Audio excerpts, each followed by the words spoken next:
If a 10-day slice of Nick Kyrgios's career could be placed on a microscope slide, the most representative period may have come in early August, in the weeks leading up to the United States Open. For a few nights at a tournament in Washington, Kyrgios showcased his most endearing, playful and utterly talented self.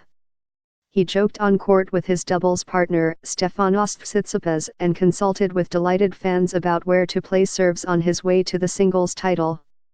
It was arguably the most promising week of a career marked by much turmoil. Just looking back on some of the places I've been the last 6 months, it's crazy to think how much I've turned it around, Kyrgios said at the time, describing the win as momentum toward the US Open.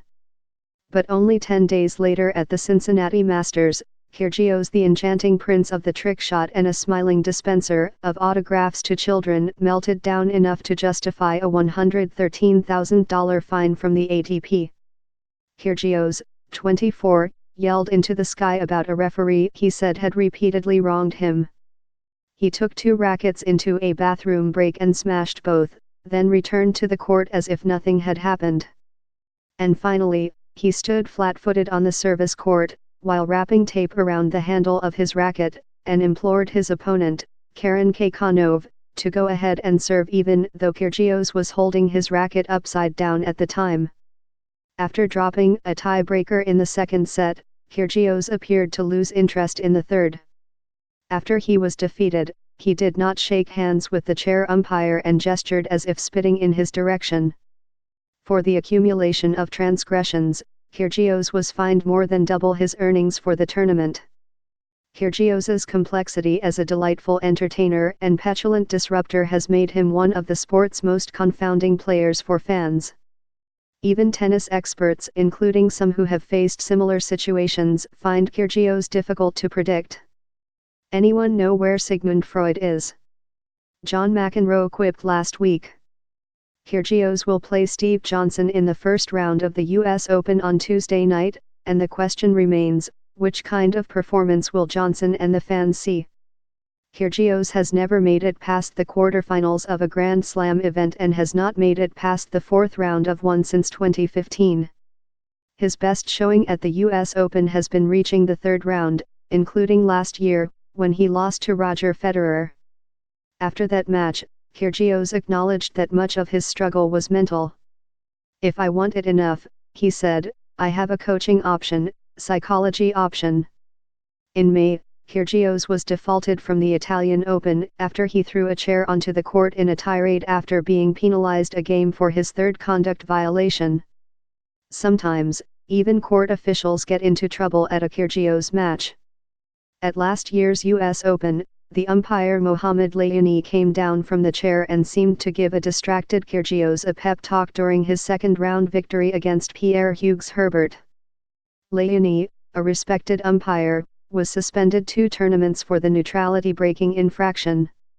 After the Cincinnati meltdown, Kyrgios returned to Flushing Meadows early last week and worked out on the practice courts in front of scores of eager spectators. Kyrgios is just too irresistible to ignore.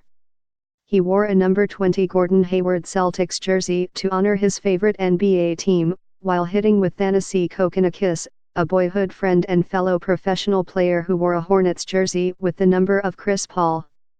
The scene was full of laughter and wicked, jumping forehands that delighted the fans, and no trace of the anger and frustration on display a week earlier. In the middle of the practice session, Pam Shriver, a former US Open finalist and now an ESPN broadcaster, approached Kyrgios for a live interview. Kyrgios asked if Kokkinakis could join in, an acknowledgement of his friend's wild card entry into the main draw of the US Open. Shriver joked that Kyrgios was kind of a wild card in his own right, and he laughed and said he had actually had fun in Ohio. Later, Kyrgios, who is popular among his peers, canvassed the players' lounge, laughing with multiple players before collecting his friend Sasha Zverev and challenging an acquaintance to find someone else for a 2-on-2 basketball game, hoops being Kyrgios's favorite pastime. He says he prefers the camaraderie of a team sport. Shriver was later asked if Kyrgios, who is ranked 29th in the world, is talented enough to win a Grand Slam or at least break into the top 10, his highest ranking was number 13 in 2016. He is, she said. But talent includes your emotional side as well. To be an athlete is physical, mental, and emotional. Obviously, physically he can stack up, except he's not consistently trained, so he's not in the same physical condition as Rafa has been, or Novak ever has been. Whether or not he can eventually, I don't know. Few expect Kyrgios to ever possess the unyielding focus that characterizes Novak Djokovic and Rafael Nadal, as Shriver noted. But there are times, as in the Cincinnati Masters, when he just seems unable to control himself. Kyrgios is not the first player who struggled to quell emotions. McEnroe had many infamous outbursts. But he never quit competing, and that is what he and so many others find so perplexing about Kyrgios. Even in Washington, Tsitsipas said, it felt like sometimes he didn't care at all.